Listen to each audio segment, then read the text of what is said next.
ليه اضيع وقتي وطاقتي في الكومبتيتيف بروجرامنج؟ طيب بص يا باشا، الفيديو ده ملخص للناس اللي مش مدركه ايه هي مهاره البروبلم سولفنج دي اصلا، او مش عارفين هم يستفادوا منها ازاي، وليه اصلا لازم كل يوم كده يكون ليهم عدد ساعات معين بيحلوا فيه بروبلم سولفنج. والناس اللي مش مدركه ان الشركات الكبيره بتكون مركزه اكتر مع الناس البروبلم سولفر، وبيكون ليهم اولويه كبيره في الشركات. طيب بص كده معايا هندسه، انا هسالك شويه اسئله وانت تجاوب عليهم في كومنت من وجهه نظرك. ليه؟ لان احنا باختصار عباره عن وجهات نظر وتجارب بنستفيد بيها من بعض، والناس تتابع الكومنتات عشان هيكون فيها حاجات جامده جدا. الاسئله هي: ليه الكومبتيتيف بروجرامنج او اختصار السي بي مهم عموما؟ وليه لازم انت كمبرمج انك تخوض في مجال الكومبتيتيف بروجرامنج ولو لمده عام؟ وهل فعلا البروبلم سولفنج تستحق ان انت تضيع فيها ساعتين من يومك؟ وايه القيمه اللي انت لو بدات او هتبدا لسه بروبلم سولفنج، ايه هي القيمه او المقابل اللي هيعود عليك؟ عايزك تجاوب على الاسئله دي وبس كده، هي دي الاسئله. عايزك تجاوب على الاسئله دي وتسيبها في كومنت، والناس هتبدا برضو ان هي تجاوب على الاسئله دي وتسيبها في كومنت. منها ان انتوا تستفيدوا من بعض، ومنها ان انتوا تفهموا دماغ بعض، تفهم دماغ كل واحد بيفكر ازاي، ومثلا لو في نقطه معينه انت ما كانتش واضحه لك ووضحت لك.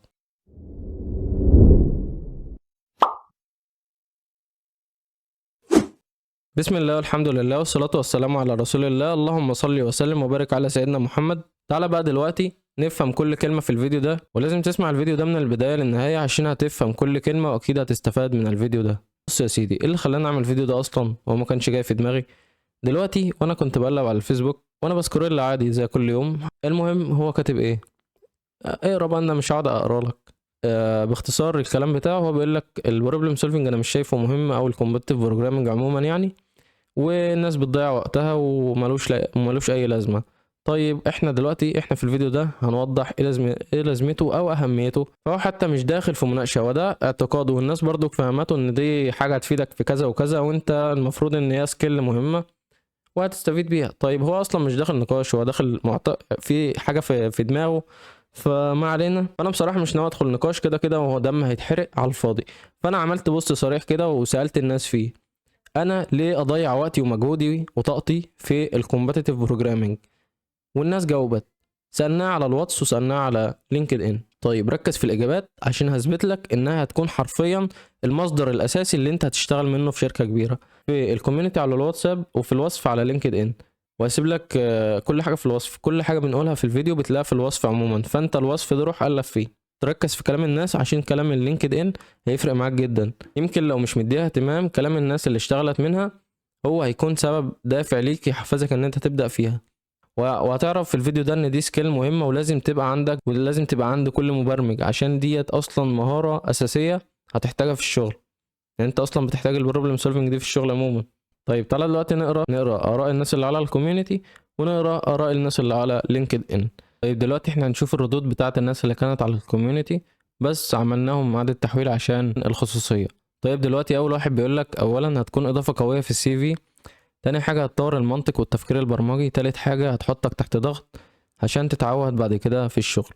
تاني واحد بيقول لك مهمة في الانترفيو والشغل بعد كده، هو تطور التفكير المنطقي، وبالتالي بتخلي الشغل في التراك اسهل، ومش من اول مشكلة اواجهها اقف قصادها وخلاص. ده غير انها بتعلمك الصبر والاعتماد على النفس.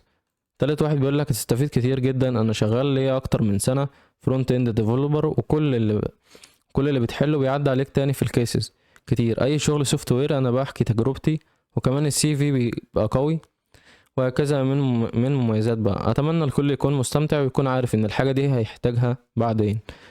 رابع واحد بيقول لك مهارة البروبلم سولفنج مهمة جدا في الحياة، بتساعدك ان انت بتحل المشاكل بطريقة منطقية وسلسة، وازاي تتغلب على ضغط الشغل. اللي بعد كده بيقول لك مهمة للسي في. اللي بعد كده بيقول لك انا داخل مجال الفرونت اند فهحتاجها. واحد بيقول لك من الاخر سي بي كود فورسز انترفيو ليت كود. طيب طالما جينا للنقطه دي تعالى نوضحها. في فرق كبير ما بين البروبلم سولفنج والكومباتيتيف بروجرامنج. البروبلم سولفنج دي لو انت هتقدم مثلا على شركات، فانت بتبقى بتحل بروبلم سولفنج عاديه، ما بتحتاجش ان انت تدخل لجو المسابقات وجو التعقيدات والالجوريزم بتاع المسابقات البرمجيه دي. فانت بتبقى بروبلم سولفنج عاديه خالص زي اي بروبلم، بس ما فيهاش جو الالجوريزم بتاع الكومباتيتيف بروجرامنج وشويه اللوجيك والحاجات دي. انت بس بتبقى مذاكر التوبيك الاساسيه بتاعت اي لغه وتبدا تحل عليها عادي. فبس دي كده عباره البروبلم سولفنج. لو انت مثلا هتقدم على شركات، فانت بتبدا تتدرب ان انت تحل بروبلم سولفنج كتير، بحيث ان انت ما هتدخل مثلا تحل بروبلم معينه. تاني حاجه بقى الكومبتيتيف بروجرام، دي بتبقى تنافس برمجي ما بين ناس كتير بتتنافس على الحل بسرعه، تجيب اكسبتد بسرعه، تجيب فكره المساله بسرعه، تجيب الكود والفكره والمساله والاكسبت بسرعه.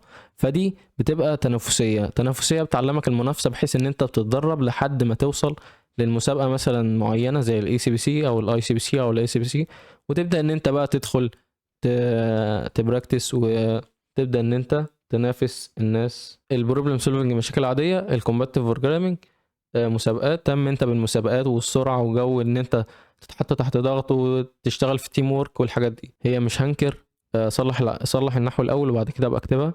بتعمل سي في، ايه ده الكلام ده يا اسطى؟ اعتبر نفسك قريت ده، عشان ده محتاج واحد بتاع نحو. واحد تاني بيقول لك حلوه انك بتعمل علاقات من خلالها. واحد تاني بيقول لك كفايه انك تحتك بناس عندها عزيمه ومجتمع كل مجاله زي مجالك. دي حاجه كده هتخليك في حته تانية او تسعة، وهتغير فيك كتير. ده بعد طبعا انها مهمه لتطوير عقلك والسي في وكل ده، بتخلي الدماغ في المود دايما. تعالى دلوقتي ندخل على لينكد ان ونشوف الناس اللي جاوبت على السؤال ده، وانت هتنبهر حرفيا دلوقتي ان في ناس جالها فرص شغل من الكومبتيتيف بروجرامينج او البروبلم سولفنج عموما يعني. تعالى دلوقتي نيجي على البوست اللي انا كنت منزله، اللي هو كان اسمه ايه، كنت نزلت بوست ليه اضيع وقتي في الكومبتيتيف بروجرامينج، هو ده. تعالى نشوف التعليقات. طيب تعالى دلوقتي نقرا من تحت لفوق، عشان هي اصلا جامده جدا. تعالى دلوقتي نعمل زوم زوم زوم. اول اجابه معانا من محمود شريف، بيقول لك هو الاجابه حسب هتوصف بيه لحد فين وعاوز منه ايه. يعني لو انت واخدها عشان تطور من مهاره البروبلم سولفنج وتحاول تتعلم اساسيات بطريقه لذيذه زي دي اس او الالجوريزم او الجراف، وكمان تعرف وتحاول تفرق عن غيرك في تراك اللي هتدخله، فانا مش بتضيع وقتك يعني. ولكن لو اتحولت لهوايه ومحددتش انت بتتعلمها ليه، واهملت انك توظف اللي اتعلمته في تراك، وانشغلت بالكومبتيتيف بروجرامنج ودخلت في مواضيع ادفانسد، فكده انت بتضيع وقت. الفكره في انك تحدد هتعمل بيها ايه. تاني واحد من عمرو محمد، طيب دلوقتي الكومبتيتيف بروجرامنج اختصارها سي بي، والبروبلم سولفنج اختصارها البي اس، عشان بس ما نقعدش نقول الكلام الكبير قوي ده. تاني حاجه عمرو بيقول لك انا شايف من وجهة نظري ان السي بي والبي اس هو تاكيد على حاجات درستها قبل كده، بس اشكال مختلفه واكتر من اسلوب وطريقه وفكر. وميزه السي بي هو انك بتبقى مجبر على السرعه في الاداء والتفكير في حل المشاكل باكتر من شكل، وبتختار افضل واسرع طريقه مناسبه لحل المشاكل المحدده.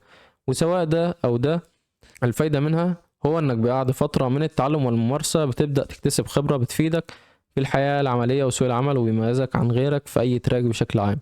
شاد طارق بتقول لك هي تجربه جديده واكيد ليها مميزات، فمش تبقى بتضيع وقت، بالعكس ممكن من خلالها يكتشف حاجات جديده، وانه يتعلم الصبر وكل ده، وانه بيبقى في كوميونتي ناجح، فده كله ليه فايده. الشخص اللي بعد كده عبد الرحمن جمال بيقول لك مهاره البروبلم سولفنج ليها تاثير مباشر على اي مجال هتدرسه في سي اس بعد كده، وده سبب اقرا انت. هي الجوريزم هي اساس العلم ده، وعن تجربه لما بتكون ايدك شغاله في البروبلم سولفنج مستواك بيعلى جدا في المجال عموما عامه. زي اي لاعب كوره دايما بيتدرب جامد، بيكون فت في الملاعب اكتر من الباقي. رابع حاجه من عبد الله عبد الجليل، مفيش وقت ولا طاقه ضايعه في السي بي، كل دقيقه بتقضيها بتعود عليك بالنفع في طريقه تفكيرك وتحليلك المشاكل والامور، مش بس البرمجيه، بل ده بيأثر عليك بشكل كبير في حياتك الشخصيه، وبيغير كتير جدا من طريقه تفكيرك ونظرك للامور على المدى البعيد اللي مش كبير. تقريبا بعد سنه بتبدأ تحس ده غير انك تبدأ تكتسب مهارة البروبلم سولفينج، ودي مهارة مهمة جدا، والسيرشنج والكود ريفيوينج، ودي اهم المهارات في اي تراك هتختاره بعد كده. البروبلم سولفينج مش بس على كود فورسز ولا ليك كود، البروبلم سولفينج هتكمل معاك طول الحياة. الكلام ده بقوله بعد 3 سنين في المجال، وده اللي انا شفته وجربته، ممكن يكون حد عنده تجربة تانية يقولها. الشخص اللي بعد كده، بعيدا ان مش من الناس المتعمقه في الكومباتيف بروجرامنج خالص، بس عمري ما شفت مضيعه للوقت، بعيدا عن ان البروبلم سولفنج مطلوبه في كل حاجه حرفيا. انت بتنمي عندك التفكير المنطقي، وده من الحاجات اللي هتنفعك في حياتك كلها، مش في البروجرامنج بس. ده غير ان اللي بيحب البروبلم سولفنج هو مش بيعملها كدراسه او مذاكره، لا هو ممكن جدا يعتبرها تسليه او لعبه، احسن ما يضيع وقته على السوشيال ميديا مثلا. اللي بعد كده بقى، ده ده التحفيز كله. من أسامة إبراهيم: من واقع خبرتي البسيطة، يعني البروبلم سولفنج بأي شكل من الأشكال بينفع. نزلت شركة مصرية هولندية واشتغلت فيها 6 شهور، اتأسست فيها كويس الحمد لله، وكان السبب الرئيسي إنهم اختاروا السي في بتاعي بسبب البروبلم سولفنج. طيب بالنسبة للكومباتيتيف بروجرامينج، أنا شايفها ما هي إلا دافع للبروبلم سولفنج تخليك متحمس له أكتر. يعني أنا من وقت ما اتأهلت للأي سي بي سي وانشغلت في الشغل، للاسف موقف بروبلم سولفنج غصب عني، لان مش بدخل مسابقات وفورمتي نزلت شويه. ممكن اكون في الشغل بتقابلني مشاكل اكبر شويه، وهي اللي واخده وقتي، بس الواحد مفتقد ان ادخل احل شويه مسائل بسرعه كده ويكون فيها افكار مفيده. فهو البروبلم سولفنج مهمه من غير فصال. الكومبتيتيف بروجرامنج هتديك دفعه ما تخلكش تمل، وممكن تبروز اجتهادك لو ليك انجازات، فهتكتب ده في السي في، وده هيتقلك ويفتح لك فرص شغل. وبس يا عم، دي خلاصة آراء الناس على أنا ليه أضيع وقتي في الكومبتيتيف بروجرامينج، وأنا شايف إنها مش مضيعة وقت. تعالى دلوقتي أقولك البروبلم سولفينج دي هتفيدك في إيه أصلا من وجهة نظري أنا التي لا قيمة لها على الإطلاق. وعشان ما حدش يقول لي انت بتدي نصايح، دي وجهة نظري، وانا وريتك اراء الناس دلوقتي، وانا هقول لك ايه وجهة نظري. انت متفق معايا، متفق مع حد فيهم، مش متفق معانا كلنا يا عم، ما تتفقش. المهم ان انت ايه المهم ان انا ايه شفيت غليلي من من البوست بس مش اكتر. فحبيت اوثق يعني الفيديو ده، بما ان احنا بقينا بنوثق كل حاجة يعني. فتعالى دلوقتي اقول لك البروبلم سولفنج هتفيدك في ايه اصلا، وازاي هتخليك تبحث وتتعلم توبيك ومفاهيم جديده عليك. ولولا البروبلم سولفنج ما كنتش هتوصل لها اصلا. طيب خلينا واقفين على الصوره دي، انا ليه اضيع وقتي في الكومبتيتيف بروجرامنج والبروبلم سولفنج عموما؟ فهندلنا واقفين عليها ونشرح عليها بقى، بدل ما نروح نحطها يعني في المونتاج وبتاع، احنا مش ناقصين. الكومبتيتيف بروجرامنج من اكتر الحاجات اللي هتعلمك وتفيدك وتخليك فاهم الجوريزم وداتا ستراكشر، وبالتاكيد السي بي مش هي الحاجه الوحيده اللي هتخليك تتعلمهم، بس في 100 طريقه ان انت تتعلم ده. بس السي بي من احسن وامتع المسارات في التعلم، ولو مش مصدقني جرب. وده وجهة نظري، تتفق تختلف براحتك. تاني حاجة الكومباتيتيف بروجرامنج اللي هي البرمجة التنافسية، ومعروفة من اسمها تنافسية، فبتخليك طول الوقت عايز تبقى التوب، وان منها بتحسن طريقة التفكير عندك وتخليك تفكر بشكل اسرع، وكمان بتحسن من بروبلم سولفينج سكيل عندك بشكل عام. تالت حاجة الكومباتيتيف بروجرامنج هتجيب لك فرص عمل افضل. طب ليه؟ لان الشركات بتحب الناس اللي عندهم قدرة على حل المشاكل. طيب الشغل اصلا بتاعك بيبقى عبارة عن ايه؟ بيبقى عبارة عن شوية شغل من التخصص بتاعك، زي المشاكل كتير كتير قوي ما تعدش. فما علينا يعني. واعرف ناس كتير وانا منهم، الكومباتيتيف بروجرامنج جاب لهم فرص احسن، يعني جاب لهم فرص شغل كويسة جدا. وحاليا اصبح ان الشركات بتحتاج ناس اللي عندهم البروبلم سولفينج سكيل، ان عشان تخليهم يدربوا موديل الاي اي ان هو يحل المشاكل، وده انه يحل بروبلم معينه. وانا ليا خبره كويسه في الموضوع ده، ممكن نبقى نتكلم عن الموضوع ده في فيديو تاني. وعشان بس تجيب اكسبتد في اي شركه من دول، بتحتاج ان انت بيدخل معاك انترفيو وبيحل مسألتين معينين، بس لازم تكون معدي ليفل 2. يعني مثلا تكون كاسر ليفل 1 وفي ليفل 2 دلوقتي، فكده هتعرف تعدي وتجيب اكسبتد عادي، وتبدا ان انت تشتغل، والتاسكات كويسه جدا وباسعار كويسه. بس مش ده موضوعنا، لو انت عايز اكتب لي في الكومنتات ونبقى نعمل عنها فيديو تاني. رابع حاجه الكومباتيتيف بروجرامنج هتحسن من مهاره التيم ورك عندك، لان الكومباتيتيف بروجرامنج بتعتمد على التيمات، ولازم التيمات تكون متعاونه، فبتخلق روح التعاون بينكم. لو انتوا بتترنوا مع بعض سوا من سنه مثلا وبتحضروا سوا لمسابقه معينه، فده حرفيا هتكون اكتسبت السكيل دي، وهتأدوا كويس في المسابقة ان شاء الله، لانكم فاهمين بعض، وهتخلي التعاون بينكم افضل. طيب تعالى دلوقتي احنا قلنا المميزات. من السلبيات من وجهة نظري برضك، عشان ما تجيش تقول لي دي ما فيهاش سلبيات، اي حاجه لها ايجابيات ولها سلبيات، فانت لازم تكون متقبل الاتنين دول. من السلبيات اللي في الكومبتيتيف بروجرامنج انها بتحتاج وقت ومجهود، وعشان هي حاجه جديده عليك فممكن تاخد منك وقت على ما تتعود انك تكون كومبتيتيف بروجرامر. تاني حاجه الاحباط، عشان الانسان عباره عن شويه نفسيه. النفسيه، حاول تظبط النفسيه، لان الانسان طماع دايما وبيبقى مستعجل على النتائج، ولما بيشوفش نتائج بتيجي بسرعه بيبدأ ان هو يتضايق ويتعصب فحاول على قد ما تقدر تحسن النفسية عندك. فعشان تحاول تظبط النفسية عندك حاول ان انت تبقى ما تستعجلش على النتائج، ودايما الاستعجال على اي حاجة بيسبب احباط. فعلى ما تقدر خليك صبور. اخر حاجة التعلم المستمر، انت دايما بتبقى بتحل مثلا في توبيك معين مش واخده، فتروح تذاكره وترجع تحل المسألة اللي كانت على التوبيك ده او على التوبيك كله عموما يعني. ودايما محتاج انه يكون عندك صبر والتعلم وابسولف دايما، على طول ابسولف على طول ابسولف. هي ايوه هتاخد من وقتك ومجهودك، ويمكن ما تحسش بالنتائج في الاول، بس زي ما هي خدت من وقتك هتفيدك قدام. اي حاجه طالما انت اديتها من وقتك والوقت ده اتعلمت فيه حاجات كتير، هي مع الوقت هتديك مقابل ده. خليك في السعي طماع وفي النتائج راضي.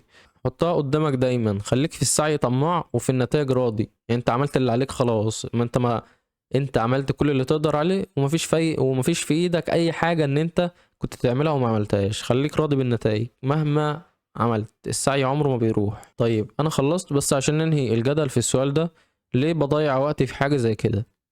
طيب بص، هو انت هو انت دلوقتي لو بتحب الكوره وبتضيع فيها وقتك عشان دي مثلا بتكون سبب سعادتك اللي هو فرحتك يعني، مش سعادتك اللي هو سعادتك. هل ممكن حد يقنعك انها مش حلوه مثلا، او انها بتضيع وقتك؟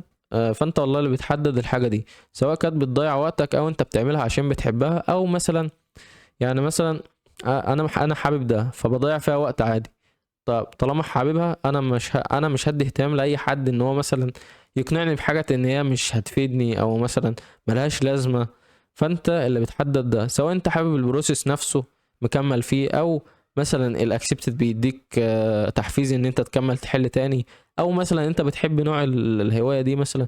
يعني في ناس بتحب حكايه المشكله اصلا، تحب تقعد تقرا فيها كده لحد ما تفهمها، تبدا انها تشوف الانبوت والاوتبوت والكيسز وتظبط الدنيا، وتبدا ان هي تفكر بقى بالراحه وتجيب الفكره والكود وغيره. فدي حاجه كويسه جدا يعني، انت اللي بتحدد برضك في الاخر.